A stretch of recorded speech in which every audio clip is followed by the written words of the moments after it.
आज का ये पूरा सेशन कैसे इंडियन एजुकेशन सिस्टम में इवोल्यूशंस हुए और कैसे हमारी सोसाइटी के अंदर चेंजेस आए, और ये बहुत ही इम्पॉर्टेंट सेशन है। आपको बहुत सारे मिथ्स, कई सारे आप जो सोचते हैं कि ये सुपरस्टिशन है, ये रूढ़िवादिता है, इन चीज़ों को मानना चाहिए, नहीं मानना चाहिए, इस सेशन में आपको बहुत सारी चीज़ें क्लियर होगी।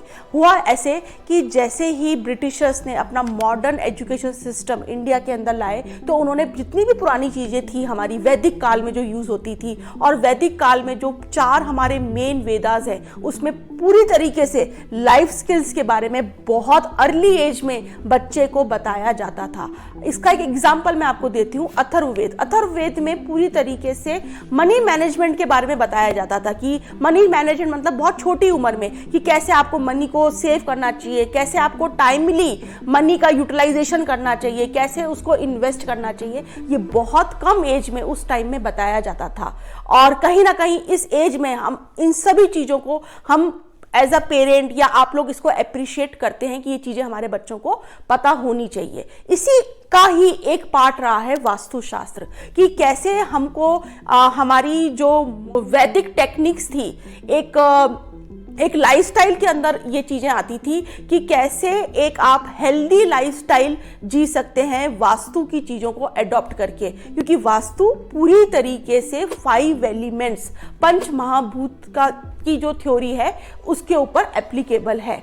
अब यहाँ पे जैसे ही उन्होंने मॉडर्न एजुकेशन सिस्टम जब लेकर आए, तो उन्होंने मॉडर्न आर्किटेक्ट्स मतलब पढ़ाए, मतलब मॉडर्न बिल्डिंग्स वो लोग बनाना स्टार्ट कर दिया, जिसमें किसी भी तरीके का वास्तु प्रिंसिपल एप्लीकेबल नहीं होते थे। वास्तु को पूरी तरीके से उन्होंने एक सुपरस्टिशन के नाम पर दबा दिया, उसको मिटा दिया, उसको हमारी सोसाइटी से हटा दिया। जैसे ही मॉडर्न बिल्डिंग्स बनना स्टार्ट हुई, जब लोग उसमें रहने लगे, तो धीरे धीरे, क्योंकि वो पूरी तरीके से एनर्जीज के जो एक प्रिंसिपल्स होते हैं उसके ऊपर बेस्ड नहीं थी, क्योंकि उस टाइम के जो वास्तु कंसल्टेंट्स या जो वास्तु शास्त्री थे वो आर्किटेक्ट्स मतलब भी हुआ करते थे। उनको जो आर्किटेक्ट्स थे उनको वास्तु का पूरी नॉलेज हुआ करती थी, और वो एक जब घर का जब बेस बनता था उसी टाइम से वो एनर्जीज को लेते हुए चलते थे। उन्हें पता था कि सोने की डायरेक्शन क्या बेस्ट है, खाना बनाने की डायरेक्शन क्या बेस्ट है, पढ़ने की डायरेक्शन क्या बेस्ट है।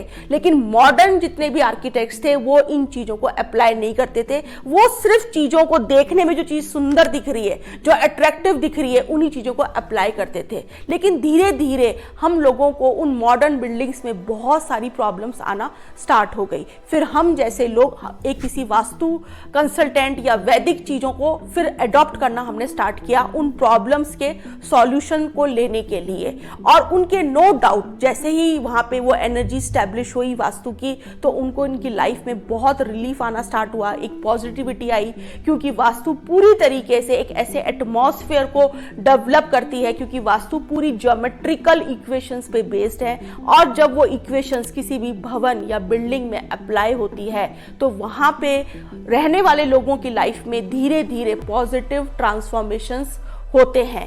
और जब वो लोग वापस से उन वैदिक कंसल्टेंट्स के पास में जाने लगे, और वहाँ पे जब वो प्रिंसिपल्स उन मॉडर्न बिल्डिंग्स में भी जब अप्लाई हुए, तो उनकी लाइफ में बहुत सारे पॉजिटिव चेंजेस आए। तो यहाँ पर हमको एक बहुत इंपॉर्टेंट चीज़ समझने वाली है, जो हमारा जो वैदिक जितनी भी एजुकेशन थी, जो भी ज्ञान था, वो एक तरीके से गोल्डन नॉलेज थी हमारे लिए। और आज हम घूम फिर के किसी ना तरीके से हम उन चीज़ों को या तो हम अडॉप्ट हम कर रहे हैं, या फिर हमको मतलब कुछ ऐसी लाइफ में चेंजेस या चैलेंजेस आ जाते हैं कि हमको वो अडॉप्ट करना ही पड़ता है। और हमको ये चीज़ें बहुत गर्व के साथ में माननी चाहिए कि जो हमारा संस्कृति थी, जो हमारे वेद थे, जो हमारा वैदिक जो एक कल्चर था, वो बहुत रिच था। और हमें भी और हमें आने वाले जनरेशन्स को भी हमें प्राउडली इस नॉलेज को आगे स्प्रेड करनी चाहिए। Thank you so much.